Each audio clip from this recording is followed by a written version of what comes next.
tuned into Tampa Bay's RBLR Sports. Hi, hello, how are you doing? My name is Liz, this is JD, and this is RBLR Son. Good morning. And this is my kitty. Aww. What's your cat's name, Liz? Her name is Izzy. Izzy. And before you get on me for naming my cat a name that rhymes with mine, I had two names in mind the day of, and while I was driving to go pick her up from my friend's house because she was just like a stray somebody found outside, I saw the name Izzy power washed into the side of a sidewalk. I have picture evidence. That's as good of a reason as any to name a cat. Thank you. Good job. And that's a brief history on my cat. Perfect. That's, I think, the best way to start our podcast. We bait in the cat people immediately. Yeah. It might be the thumbnail, knowing super producer Eureka. So. All right. JD, how are you doing today? I'm doing well. I'm cold. It's not that cold, but I still am from Florida. So if it's like below 60 when I wake up, that's pretty cold.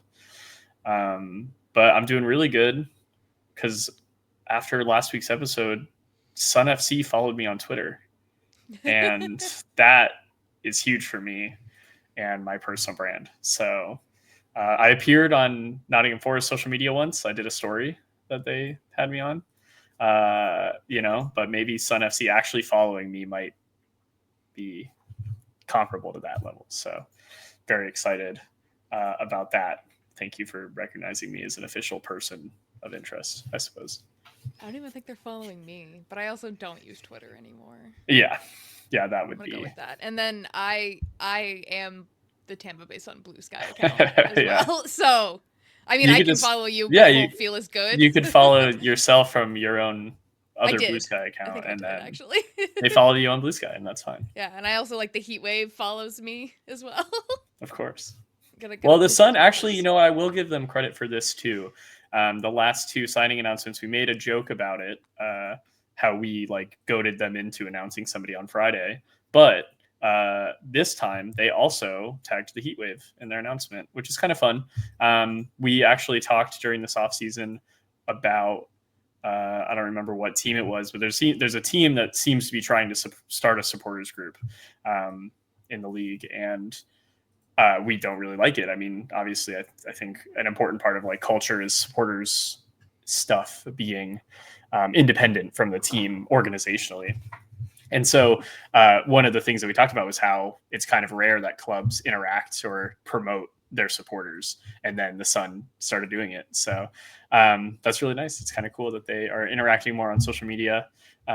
We were joking that they hired a social media person randomly because the holidays were just all scheduled tweets, and then it was just all the departure tweets. But now they're posting more regularly, replying to people. No complaints. It's been pretty fun interacting with that the last couple days. I hope they're posting a lot more this week. We already know about one that they're going to be posting. They teased today. Recording today, Tuesday night. You'll see this on Wednesday if you're a watcher when we post. But yeah, we'll see. Oh yeah, and speaking of, if you're not watching, then you can't see my adorable kitten. So you need to be watching RBLR Sports on YouTube. Kitty says so. 100%. She's very happy. I promise she's purring. She's got RBF just like her mom. Lizzie and Izzy. Yep. I got distracted by my cat. No, I was going to ask how you're doing, Liz, because I didn't really ask. Not too bad. It is chilly. I'm not a fan. And especially when we get to what the weather's going to be like game day. Ugh. We will see. It's going to be an interesting day. Yes. We'll get into all that because it's match week. We didn't even mention that off the top. Oh, yeah. Welcome to match week. Saturday. First of 2026 home match. First of 3 in a row, right, at home to start the second half of the season. Not literally half of the season, but the second run of games after the break. And important for my belief in the future of our team. It's half of the season, if we're going to call it that. But it's exciting, but it is going to be cold. We'll get to that in our match preview. But I think we have something possibly more to talk about before that. Liz, you want to let us know what the Heat Wave investigation squad might have figured out? Yes. So, per the Heatwave Investigation Squad, trademarked, we have signed Liz Beardsley on loan, most likely on loan, from the Houston Dash. They hinted at a goalkeeper on it's Tuesday, and then we're letting this go live so we don't spoil anything on Wednesday. But very exciting. Not what we asked for, but okay. Yeah, we do currently have 4 rostered keepers, so that's interesting. But we don't know if anything's changing there or if there could be an injury. So it's if they feel we need it, then it's good to have that depth there. And obviously, you sign somebody for a reason. You don't just do it randomly. So they feel we need it. Yeah, I don't know if anything's happened to Sydney Schneider. Obviously, I hope not. We love her. Or I don't know if maybe Sydney Schneider just needs someone to alternate with. Because it's something you pointed out before the show started. Like if they're on loan from the NWSL, they're gonna want minutes. Yeah. So having 2 like essentially first keepers, starters that compete, I think is healthy. I think Schneider and Orcus were able to push each other when we had Ashley here. So that could be what it is. We have let quite a few goals pass, not all Schneider's fault. Obviously, we've talked at length about the entire team's composition, but if we could shore up goalkeeping and make sure that some of those chances that we've given up do get blocked, and if Schneider's pushed a little bit, and Liz does some pushing as well, and maybe starts a few games as well, then that only helps overall. So again, if coaching and the front office feels like we need it, we welcome any player who wants to play for the team, put the badge on, and give it a go. So welcome, Liz. Yeah. Reason she's not getting minutes with the Houston Dash, by the way, their starting keeper is Jane Campbell. No one's starting over her. Yeah. Except like Alyssa Nair, but like she's on another team. But Jane Campbell, I think she's done a handful of national team appearances, not gotten she came around when a lot of other keepers came around. Like she was around when Ashlyn Harris was also starting. So she did not get a lot of starts, but she has been a pillar for the Houston Dash for a while. Yeah. I noticed in Beardsley like contract history, she was originally signed like very short term with the Dash to fill in. I think they had a keeper who left the team, mutual agreement or something. And then now they have her signed through 2027. That's why when you introduced it, you said it's probably a loan from the Dash. It probably is, but she's like one for the future. So if you want to get into her backstory, but yeah, definitely a prospect for the Dash, and happy that she's here. So we're gonna go all the way back for her college teams because there's some fun tidbits in there. So from 2020 to 2022, she was a Georgia Bulldog. She played 15 games with 7 clean sheets. And the reason she only played 15 games was Emery Wegner. Sun FC fans might recognize one of our rostered keepers. She was there for 1 year overlapping with Wegner. And so, she just studied under Emery's tutelage, it sounds like, and then finally got her chance to start after Wegner left in 2021, I believe. So, that's kind of funny, a nice connection there. Yeah, that has to explain how they probably found each other for the Sun. I'm glad, like I said, she can get minutes. From 2023 to 2024, she was with the Maryland Terrapins. She was the first player to record 6 shutouts in a single season since 2024, so almost 10 years. 2014. Yeah. Oh, over 10 years. I'm good at math. Yeah. Well, and funny enough, going from Bulldog to Terp. She's not the first one to do it. Emery Wegner also freed up the starting slot in Georgia in 2021. She left. She played for the Terps in 2022, and then as a graduate student, I believe. And then when Beardsley went over, she was able to start 2 years, 3 years there, 2 years. And yeah, she had great stats for the Terps. Definitely leadership minded. I think she was the team captain in her last year. So that's pretty cool. I think she was also the team captain of her high school and youth development team too, when I was looking way back in her history. So yeah, definitely leadership minded. She seems to be one that a lot of players look to for motivation and mentality and things like that. So can't hurt. Yeah, so then in 2025, she signed a contract to the Houston Dash, and it's now through 2027. But again, like Jane Campbell is going to be the starting keeper for a while. However, in October of 2025, she was called up to the U23 U.S. Women's National Team, so that's pretty cool. I can't imagine. That's a good pickup. It's got to be. Yeah, that's what I'm hoping. If we have someone who's starting for the Jamaican national team, we have someone who might be one day starting for the women's senior national team.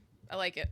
Yeah, absolutely the type of player that at this point in her career is going to sit on the bench behind someone with experience, with a long history, and even that's a good thing for her because then she's able to learn more and get more experience. But I mean, just looking through her college record and looking through like what she was able to accomplish with the Terps specifically, I think she's definitely like one for the future. And we might be talking about her as a national team player in a few years, of course, depending on how her NWSL career pans out.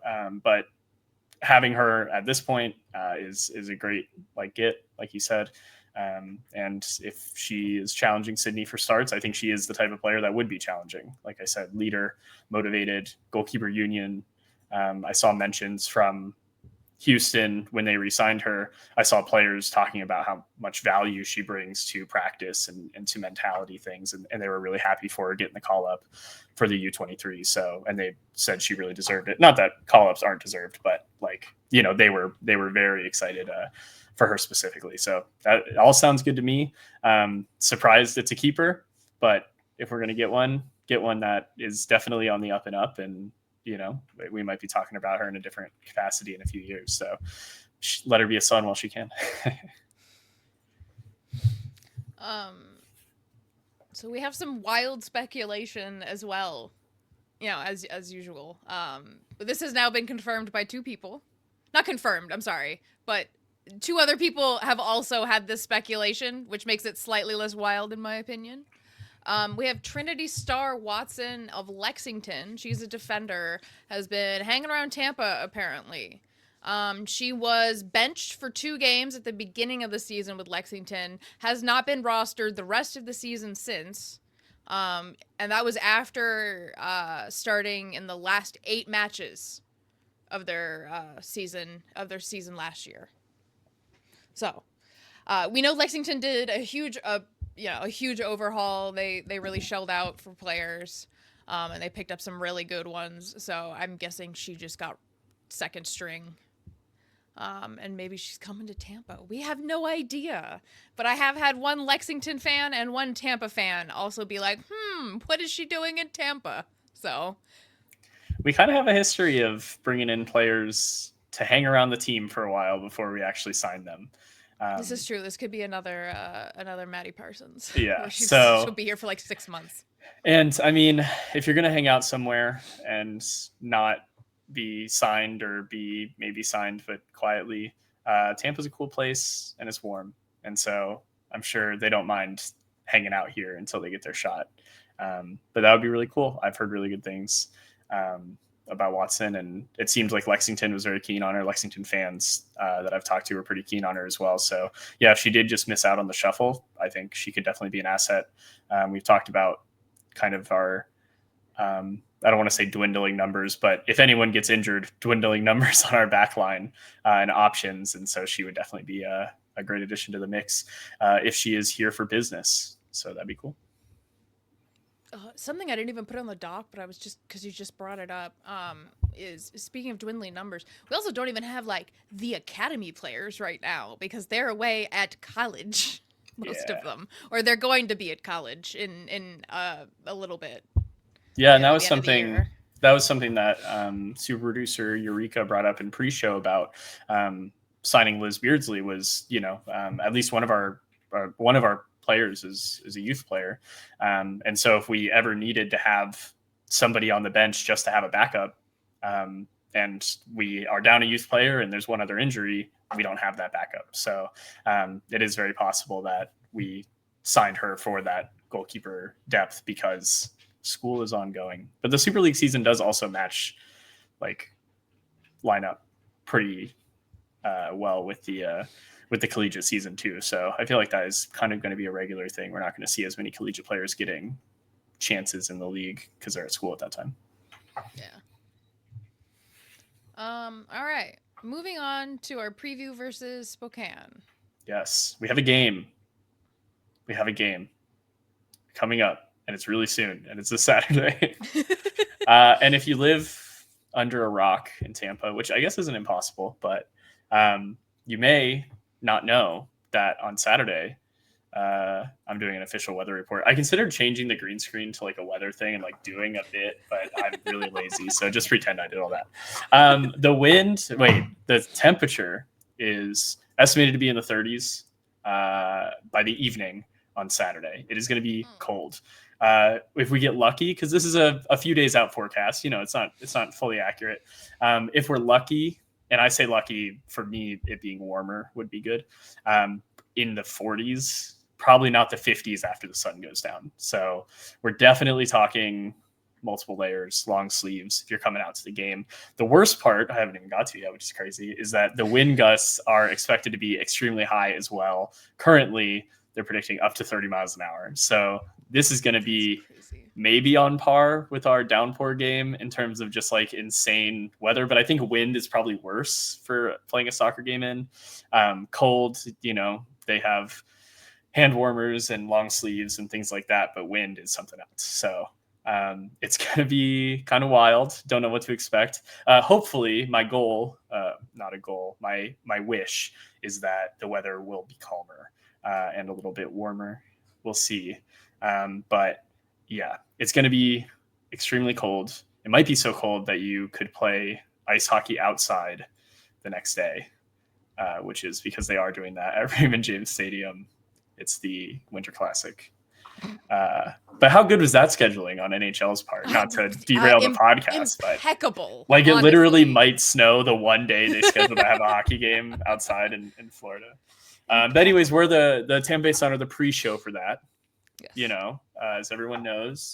So, and the Sun have ramped up in the last couple weeks with their promotions because it's Gasparilla too. And so we have the Gatsby pre-match kit. I mentioned that on the last show. They are in hand now. I believe the people who ordered it on the first day do have them delivered. So I think the RBLR account will be posting a picture of theirs, Eureka's, and you'll be able to see people's on. And then if they have some left over at the match, you can check them out there. And I think there's some ticket deals still available. I wasn't going to go through all the deals specifically, but you can look on the website and there's ticket deals available. You can call a ticket rep.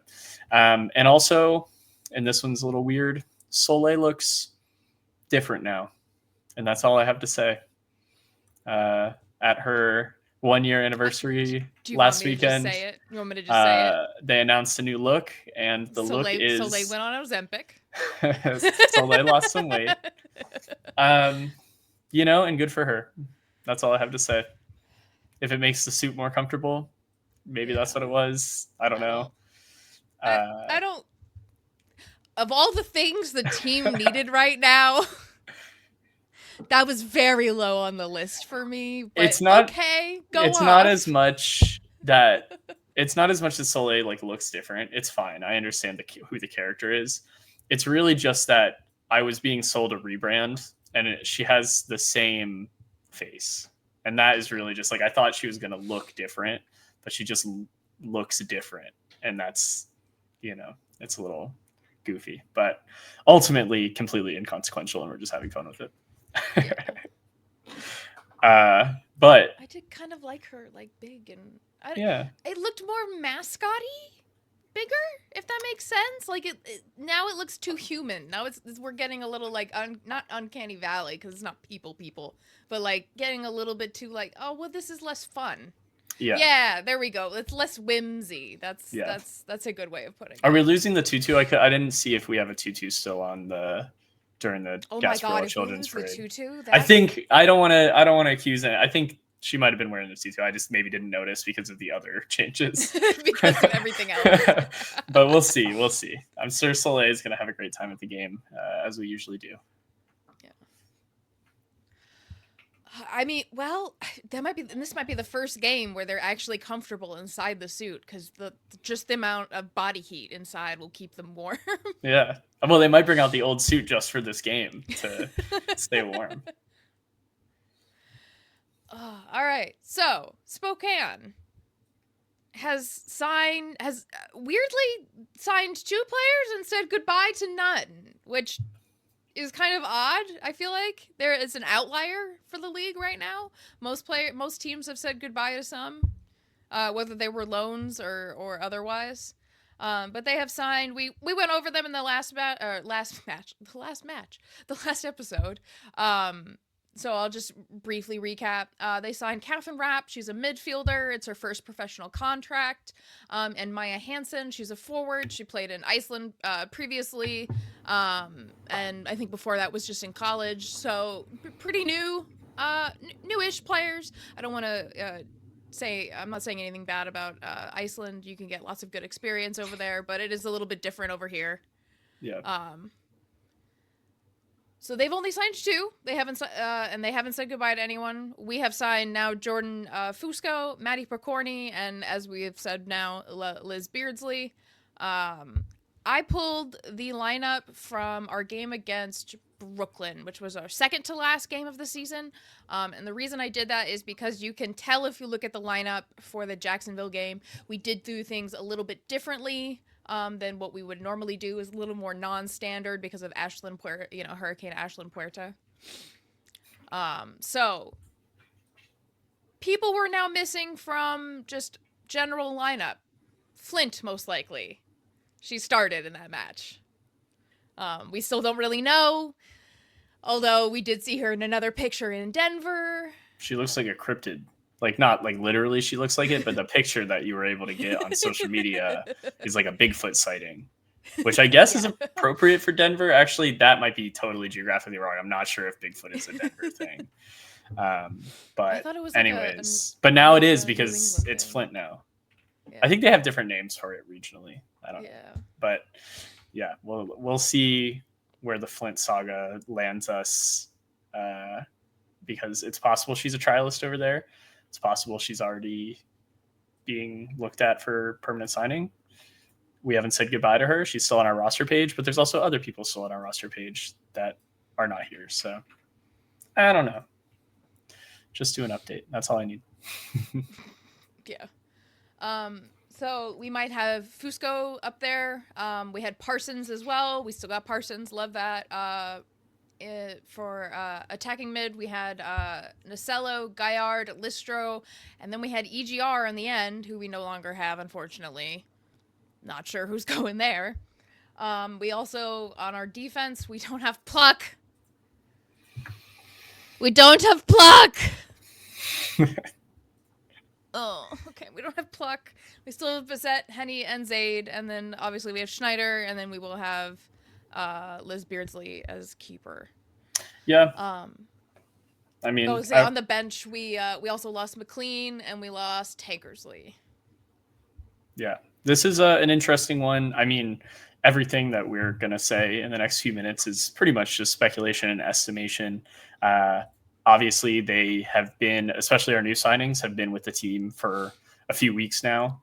They reported, I think, 3 weeks ago, so they know what plans they're putting in place. We're just kind of guessing at what they might be based on positions they played in college, positions they played in previous professional experience. there's no exact one-to-ones. I think when you look at what players are coming in versus what players left, we're mainly like filling kind of area positions.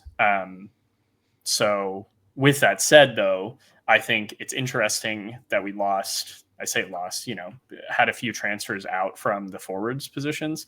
And I think that this actually is a chance for Giamona to kind of get back in and build up like some more in this half of the season. I think between Parsons, Giamona, and Fusco, like we have an attacking unit there, kind of receiving the ball in the box, playing up front. So I think that's interesting, even without Flint being involved. If Flint is still here, say she's only trialing up in Denver, then and she comes back, that would be great. I mean, she's a great experienced player too. But I think even with those players, we have a good shot at scoring some more goals. They're what seem like productive players to me. We also have Goins and Keane still injured. I don't know that 100%. They were at our last match. So if one of them is back, that also changes things. But assuming they're still injured, then Parsons, Giamona, and Fusco, I think, are who we're looking at kind of up front. It's also possible Fusco could play the midfield, play possibly a winger role where Emma Gaines Ramos was. So that's a possibility. But obviously Nacello, Gaillard, Listro, they're running the midfield for us regularly. They will continue to do that. And then Picorni could slot in.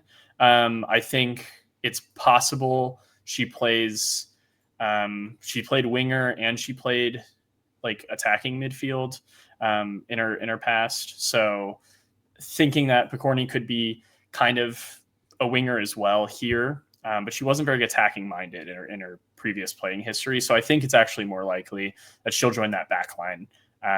She might join Bissett and Hendricks and Zaid back there. Victoria Haugen is also an option available for the back line. We'll see how these pieces work together. They didn't inspire a ton of confidence throughout the first half of the season, but if we have some new protocols in place, and this is like my personal largest problem that we need to identify, if we sort out the midfield and control the ball through the middle of the field and don't lose it so much trying to get it forward, I think that takes a lot of weight off of the defenders from having to do their job. So I'm not going to say this is explicitly a defender's issue. We had problems up and down the park in the first half of the season. There's a reason we're in last place. I'm not going to be nice about it, but I think if we have Picorni as an option in the midfield, if we have Fusco as an option in the midfield, players that maybe can control the ball a little bit more, just more options for passes and can find open space, then I think there's less pressure on our center backs and to keep the ball, out of, the box and eventually getting a shot off on keeper. We already kind of went over the keeper position. If Beardsley is coming in, possibly on the bench, I would say if Schneider's still here, 100% Schneider's going to be our starter for this first game for sure. But I don't think it's impossible that Beardsley might work her way in, or at least has been challenging Schneider, or just having a good keeper in practice helps train your forwards, and a keeper that hasn't played with this team for a long time and is going to be, stance in the box a little bit differently, closer to the uprights a little bit differently. It's just a couple different ways to approach the position, and maybe our forwards now have a little bit more training from them too. So it's an interesting mix. We have a lot of options for like the midfield now, I think, with basically two incoming players that I think can play a midfield position. And I think that's one of our weakest things. So I'd really like to see one or both of them make a difference in this game, but I wouldn't be surprised if only like one of our new signings is actually on the starting roster and the others come off the bench, because there is just like, you can't beat consistency of a team playing together. And for as much as we did say bye to a lot of players, it's a lot less from the starting lineup than it seems. We are keeping almost everyone that started most of our last few games. So I'd like to see the new players slot in and make a difference where they are, but I would just like to see a renewed energy and, new thoughts and new ideas coming through the rest of the team, because even if we get an all-star single new player, the rest of the team still has to play around them. So we will see. Not really sure how it all will factor in, but I think I'm very interested to see how we line up, and I'm excited. I think we have the potential to start a little bit of a turnaround, and we need to. So I'm just praying on. I'm really hoping that Pokorny, because I'm just going to speculate wildly here. I'm really hoping Pokorny is the help that Listro gets, and then McNeil is magically healed and is A-okay, and we have her back in the back line, and then everything will work out. And that's how we score the goals. Yes, manifest it. Put it on your mood board. Yep. So Spokane, looking back, was our first and only win of the season on November 9th, 2025. They are currently in 5th, with 4 wins, 6 draws, 6 losses. We do have 2 games in hand on them. For whatever reason, they've just been like weirdly ahead in games. Players of note, if you know anything about Spokane, you know Hope Heisey. She was like goalkeeper of the year or something last year, I think. I don't know. She's phenomenal. She's phenomenal last year. She's still doing great this season. She's tied with Lexington for 5 clean sheets, and she does have the most saves in the league. Another player would be Lena Solano. She's tied for most goals on the team with Allie Cook at 4. He also has the most shots and shots on target of the whole team. So they're going to be 2 key players. There are several I could go into, but that was a lot more research than I was willing to do, quite frankly, for a team that we've already played and we know about. So we super duper need to win this. Yeah, we need to win almost all our games, Liz. I'm going to level with you to have a shot at making playoffs, which then if you win all your games and then you're in playoffs and then you just need to win 2 more, 2 stars. But realistically, we're probably not catching the teams that are at the top of the table right now. And with Spokane being in 5th, this is one of the teams that we would ultimately need to beat out at the end of the season to make playoffs. So while all of them are must win, this is must with a dash and I made it bold in the doc, a must win, because we definitely need to. And also, in the way that a soccer table works, as we climb and we take points away, potential points of theirs, we need those teams to also do worse, essentially. So this is definitely one that we would really like to win. Weather hopefully will not be a factor. It's going to be crazy. You know what? Just start taking shots from it. If the wind is heavy and it's towards our opponent's goal, just start taking shots from midfield. Let that ball fly. You know what I'm saying? If it's 30-mile-an-hour winds, just let it go. I don't know. Is there like a wind maximum that referees call off a game? That. There's like a safety thing. Yeah, because our stadium, we have the parking garage at one end and the school on the side, but we're right on the water. So our stadium is not necessarily blocking wind like a traditional kind of bowl style stadium would. So I don't know. We'll see. But I'm excited to see how we line up because we do have interesting additions. And let's not forget that when the team teased us about this signing, they also mentioned there may be other announcements this week. I hope that's signings. I hope they weren't teasing a ticket deal or something silly. I don't think they were. I think they mean we have, at least one more, but if we have 1 or 2 more options come in, just additional depth, additional ideas, who knows, could have already been with the team. We talked about, the possibility of having Trinity Watson come from Lexington. So we will see. We might have just blown up their spot. They were like, dang, Liz Beardsley and Trinity Watson were our 2 new signings, and you guys already know. But that's because we're on social media in a terrible way. So we find these things out. I cannot emphasize how much more I'm on Instagram because of the Heatwave account. Yeah. It's not good. The first viewer of many a Sun player stories, absolutely. Oh my, yeah, immediately. I think I have them on them specifically. Their notifications make noise, and other ones don't. That's like the meme. It's like, I saw it within 20 seconds. Now she's gonna know I'm a fan. I think they know I'm a fan. Yeah, that's kind of the whole point of the account.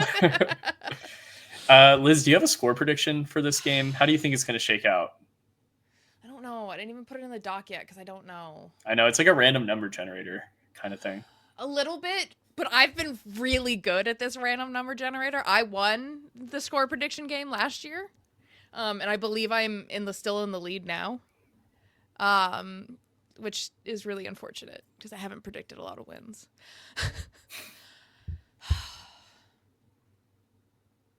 I'm gonna say a 1-1 draw.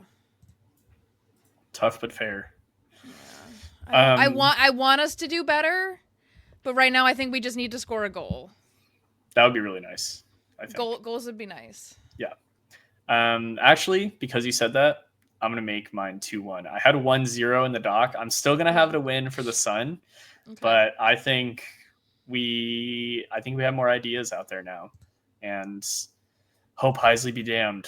We're gonna put 2 past her. Although I think also I was gonna mention this when you were talking about her. I think she's kind of a notable league wide. Like she's like somebody that you would put on the poster of the Super League. Oh yeah. She's been really, really notable, and I mean it's good for the league. Again, we talked about this, in the last couple of weeks. It's good for the league to have names and players that are on that level of notability, and I think she's one of them. So that's all the respecting of her I'm going to do, and now I hope we put a bunch of goals past her. But my official prediction is 2-1. Well, we reserve the respect until she doesn't wave at us. True. Yeah, I will make my decision eminently before the whistle to start the game. I feel like last year she was one of the few keepers who did wave, and that's why Mike likes her so much. It depends on how funny we are during warm up. Because if we're really funny during warm up, then they know we're there and they wave. But if you're Lexington and you're terrible at warm up, then we've just been roasting you for 30 minutes, and then you're definitely not going to wave to us. So, we'll see. Oh, super producer Eureka's prediction is sad. He says 1-1 draw like me, but he feels a 0-1 loss. If we lose 0-1, I'm going to go back to every game for the rest of the season for sure, but I'm not going to be happy about it. Yeah, losing this first game back is going to hurt. I think no matter what, 70th minute, 80th minute, we have to dig deep. We have to put in a shift and a half this game. We got to play it like it's our final.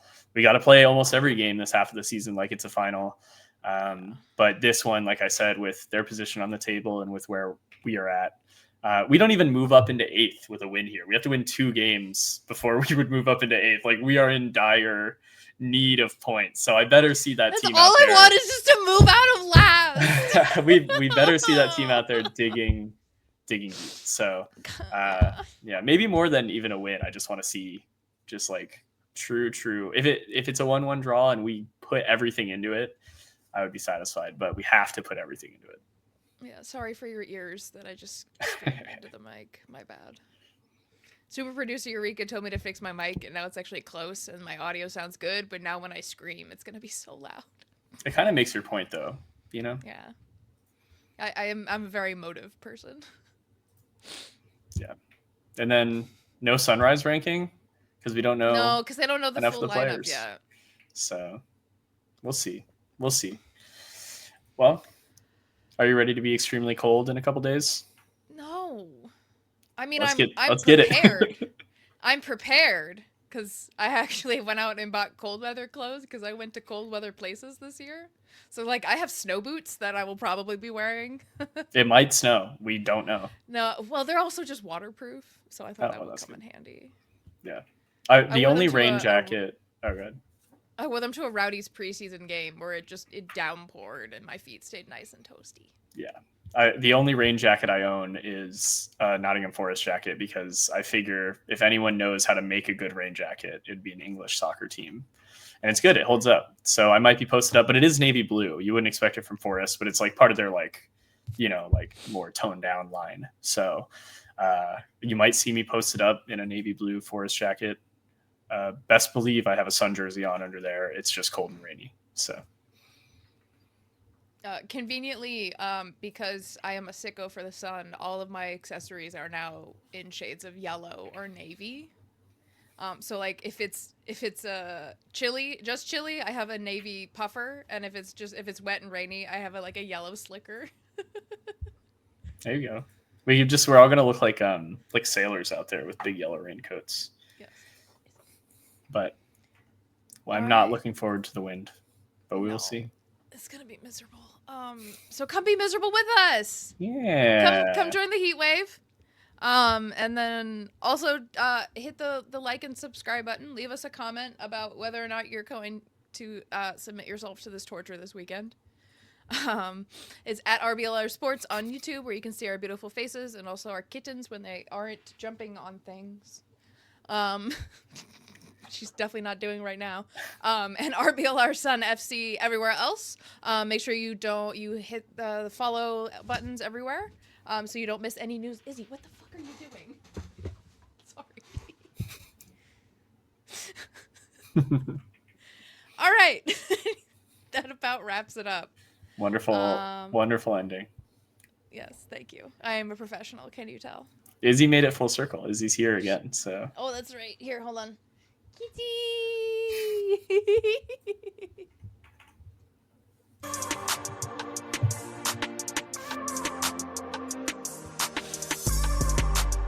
Thank you for tuning into this presentation by RBLR Sports. On your way out of the stadium, please remember to like and subscribe.